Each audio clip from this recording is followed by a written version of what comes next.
धरती पर इंसान कहाँ से आए?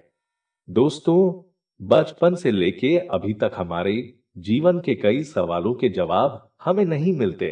ऐसे ही सवालों में ये सवाल भी मौजूद होगा कि धरती पर इंसान कहाँ से आए और मानव जाति का इतिहास क्या है। आपके ऐसे ही अनसुलझे सवालों का जवाब देने के लिए हमने यह जानकारी काफी रिसर्च के बाद आपके सामने पेश की है। देखा जाए तो मानव इतिहास को जानना बेहद महत्वपूर्ण और दिलचस्प है, और आपके इन सवालों के जवाब उसी में उलझे हुए हैं। इससे पहले कि हम इंसानों के इतिहास की बात करें, हमारे लिए यह जानना जरूरी हो जाता है कि आखिर धरती पर सबसे पहले जीवन कहाँ से आया और धरती की सबसे पहले कौन सी जीवित चीज अस्तित्व में आई। और बढ़ती हुई टेक्नोलॉजी की मदद से मानव इन सवालों के जवाब निकालने में सफल हुआ है। आइए जानते हैं वैज्ञानिकों के अनुसार मानव का इतिहास क्या था। इतिहास का विभाजन प्रागैतिहासिक काल, आद्य ऐतिहासिक काल तथा ऐतिहासिक काल तीन भागों में किया गया है।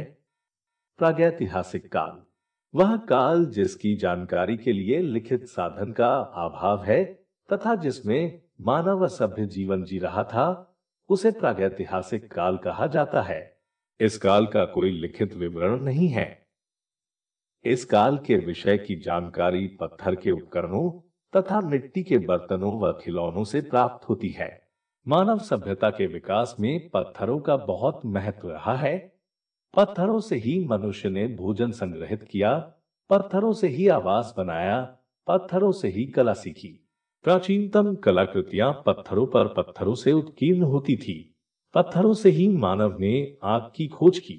समस्त औजार, हथियार और आश्रय मानव ने पत्थरों से ही प्राप्त किए, इसलिए इसे पत्थरों का काल कहा गया।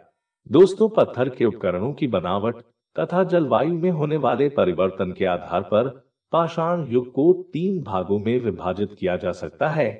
पुरापाषाण काल, मध्यपाषाण काल तथा नवपाषाण काल। पुरापाषाण काल, इस काल का समय 20 लाख ईसवी पूर्व से 9000 ईसवी पूर्व माना गया है। इस काल में मनुष्य अपना जीवन यापन मुख्यतः खाद्यान्न संग्रह व पशुओं का शिकार करके करता था। इस काल के मानव के औजार और हथियार कुल्हाड़ी, पत्थर, तक्षणी, खुरचनी, छेदनी आदि थे, जो परिष्कृत व तीक्ष्ण नहीं थे। पुरापाषाण काल के मानव द्वारा प्रयुक्त होने वाले हथियारों के स्वरूप और जलवायु में होने वाले परिवर्तनों के आधार पर इसे तीन वर्गों में बांटा जा सकता है। पूर्व पुरापाषाण काल, मध्य पुरापाषाण काल, उच्च पुरापाषाण काल। पूर्व पुरापाषाण काल। दोस्तों, इस युग में मानव का जीवन अस्थिर था। आवास, भोजन या वस्त्र की व्यवस्था नहीं थी। मानव समूह में शिकार कर अपने लिए भोजन संग्रह करता था। इस काल का अधिकांश समय हिमयुग के अंतर्गत व्यतीत हुआ। इस युग के हथियारों में प्रमुख थे हस्त कुठार, खंडक उपकरण, कोर एवं फलक उपकरण। इस काल का मानव भोजन संग्राहक था, भोजन उत्पादक नहीं। मध्य पुरापाषाण काल। दोस्तों, इस काल में मनुष्य ने अपने उपकरणों को ज्यादा सुंदर एवं उपयोगी बनाया। अब क्वार्टजाइट की जगह जैस्पर, चर्ट इत्यादि चमकीले पत्थरों की सहायता से फलक हथियार बनाए जाने लगे। प्रसिद्ध भारतीय पुरातत्ववेत्ता डॉक्टर एच.डी. संकालिया ने मध्य पुरापाषाण काल को फलक संस्कृति नाम दिया। मध्य पुरापाषाण काल में अग्नि का प्रयोग बड़े पैमाने पर होने लगा। उच्च पुरापाषाण काल। दोस्तों, इस काल में मानव विकास की प्रक्रिया और भी अधिक तीव्र हुई। ब्लेडों, पत्थरों के पतले फलकों से हथियार बनाने की कला मध्य पुरापाषाण काल में भी प्रचलित थी, किंतु इस समय इनका प्रयोग बढ़ गया। ब्लेडों से चाकू, ब्यूरिन, बेधक, खुरचनी तथा बेधनी आदि हथियार इस काल में बनने लगे थे।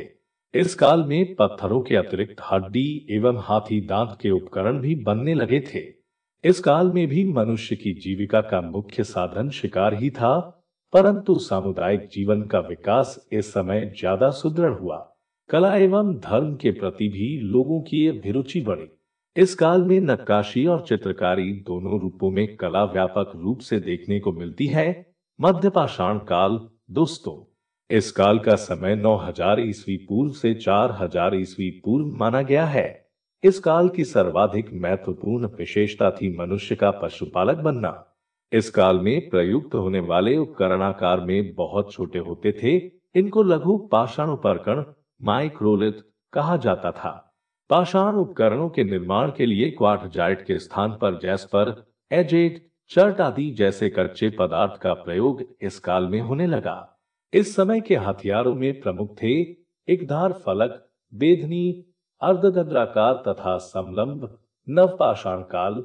दोस्तों, इस काल का समय 6000 ईस्वी पूर्व से 2000 ईस्वी पूर्व माना जाता है। प्रागैतिहासिक काल में मानव विकास की सबसे प्रमुख सीढ़ी नवपाषाणकालीन संस्कृति थी। लेकिन कालक्रम के हिसाब से यह युग काफी छोटा है, लेकिन सारे क्रांतिकारी परिवर्तन इसी युग में हुए।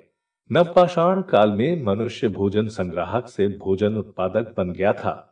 अब स्थायी बस्तियों की स्थापना होने लगी। इसके कारण कृषि एवं पशुपालन का विकास हुआ।